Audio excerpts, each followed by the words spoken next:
ಎಲ್ರಿಗೂ ನಮಸ್ಕಾರ. ಇವತ್ತೊಂದು ಒಳ್ಳೆ ಇಮ್ಯುನಿಟಿ ಬೂಸ್ಟರ್ ಡ್ರಿಂಕ್ನ ನಾವು ಶುರು ಮಾಡೋಣ. ಸೊ ಮೊದಲಿಗೆ 1 ಲೀಟ್ರಷ್ಟು ನೀರು ಅಥವಾ 4 ಲೋಟ, ಸೊ ಒಂದು ಸ್ವಲ್ಪ ಜೀರಿಗೆ, ಮೆಣಸು ಕುಟ್ಟಿ ಪುಡಿ ಮಾಡ್ಕೋಬೇಕಾಗತ್ತೆ. ಜೀರಿಗೆ ಹಾಕ್ಬೋದು, ಮೆಣಸು ಹಾಕಿದರೆ ಸುಮ್ಮನೆ ಫ್ಲೇವರ್ ವೇಸ್ಟ್ ಆಗುತ್ತೆ ಅಂದ್ಬಿಟ್ಟು ಸ್ವಲ್ಪ ಪೌಡ್ರ್ ಮಾಡ್ಕೊಂಡಾಗೆ ಇನ್ನು ಎಕ್ಸ್ಟ್ರಾ ಫ್ಲೇವರ್ ಕೊಡುತ್ತೆ ಸೊ ಇದಕ್ಕೆ ಸ್ವಲ್ಪ ಶುಂಠಿ ಮತ್ತು ಸ್ವಲ್ಪ ಪುದೀನ ಎಲ್ಲದನ್ನೂ ಸ್ವಲ್ಪ ಲೈಟಾಗಿ ನೀವು ಅದನ್ನು ಕ್ರಷ್ ಮಾಡಿ ಹಾಕಬೇಕಾಗತ್ತೆ. ಸೊ ಕ್ರಷ್ ಮಾಡಿದಾಗ ಇನ್ನೂ ಫ್ಲೇವರ್ ಜಾಸ್ತಿ ಬಿಡುತ್ತೆ ಅದರಲ್ಲಿ. ಸೊ ನಮಗೆ ಚೆನ್ನಾಗಿ ಈ ರೀತಿ ಕ್ರಷ್ ಮಾಡಿ ಹಾಕಬೇಕು.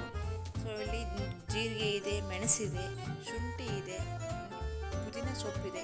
ಸೊ ಒಂದೊಂದು ಸ್ವಲ್ಪ ಧನಿಯಾ ಪುಡಿನ ನಾವು ಸೇರಿಸ್ಕೋಬೇಕು ಇಲ್ಲಿ.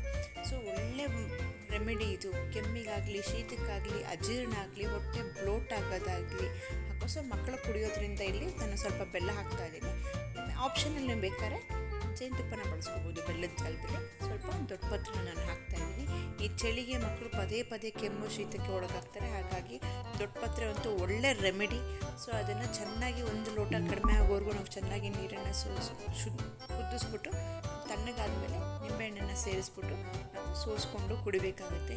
ಮಕ್ಕಳಿಂದ ಹಿಡಿದು ವಯಸ್ಸಾದವರು ಏನೇ ಸಮಸ್ಯೆ ಇದ್ದರೂ ಈ ಡ್ರಿಂಕ್ನ ನೀವು ದಿನ ಮಾಡಿಕೊಂಡು ರಾತ್ರಿ ಮಲಗೋಕ್ಕಿಂತ ಮುಂಚೆ ಮಾಡಿ ಕುಡೀರಿ.